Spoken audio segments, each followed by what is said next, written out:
ماذا يودا jacaylka sidiisa xiisa ayaa ka horeeya kana dambeeya aniga markii aan ku arkay waan ka helay qaabkaaga iyo sheekadaada ماذا يودا waxaan isu baranay si walaaltinimo ah waataad ogeyd inta aan wada sheekaysan jirnay dhankaaga iyo dhankaygaba xiisaha mid ayuu ka ahaa waana jeclaa inaan kula kaftamo adiga muddo bil markaan isku meel joognay aad baxday magaalada ku laabatay 2 habeen kadib aad isoo wacday oo aad igu tiri waan ku rabaa waan ka helay oo waan ku jeclahay waad ogeyd sida wanaagsan aan ku soo dhaweeyay inkastoo anigaba aan ku faraxsanaa xiriirkaaga muddo kadib jacaylkaad ii qabto mid ka zaayida ayaan ku qaaday aniga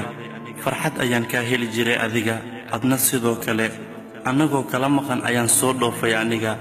balse xiriirkeeni ma jarin waan adkeeyay adna sidaadii ayaad ii ahayd muddo kooban kadib xiisahaagu wuu yaraaday maqalkaagu wuu iga sii dheeraaday markaan ku weydiiyey sababtana waxaad igu jawaabtay waan mashquulay iyo wax la mida waad ogay jacayl khiyaali ama been ah inaan kuu qabin aniga aan si dhaba kuu jeclaaday adigoo si kasta u mashquulsan ayaad waqti iga siin jirtay waqtiyadaada waxaad kalood go'aansatay inaad iga aamusto aniga hadalkaagii waan waayey moobilkaagii waad dansatay anigana ma seexan habeenno badan anigaa isa su'aali jiray yaabiyo ama kaa kadib markii aan la soo hadlay qof adiga ka agdhowna ma waxaan ka istaahilaa inaad dhahdo aniga wacayo hawl ayaa ii taala hadda ruuxa qiimo daradaas mudan miyaan noqday aniga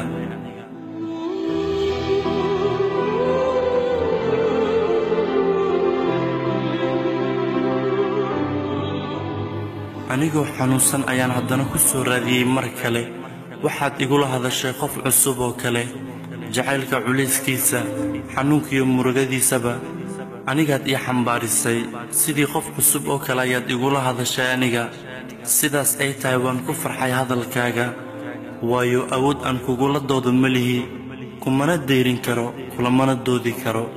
waayo dabin ayaad ii gelisay welina aad igu gilgilaysaa waxaad ii ballanqaaday inaadan mar kale iga fogaanayn sidaadii hore aad ii ahaanayso waad iiga baxday ballanta markii aan ku soo wacay oo aan kugu idhi ma u dulqaadan karo sidaan aad igu samaynayso maxaa yeelay hadalkaagii ayaan rabaa wicitaankaaga badnaa ayaan doonayaa waayo naf baratay baan nahay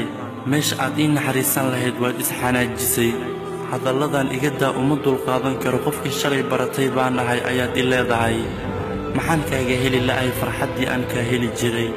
abaal waxaad iiga dhigtay inaad iga aamusto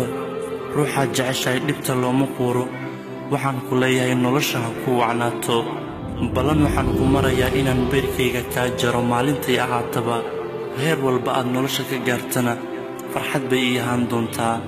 cadow ha ii qaadan aniga weligeed adduunyada wakhtiga qof saacida qofna waayaha xera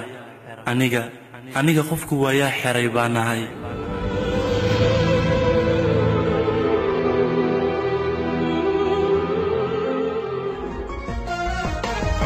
adoo iga xishoon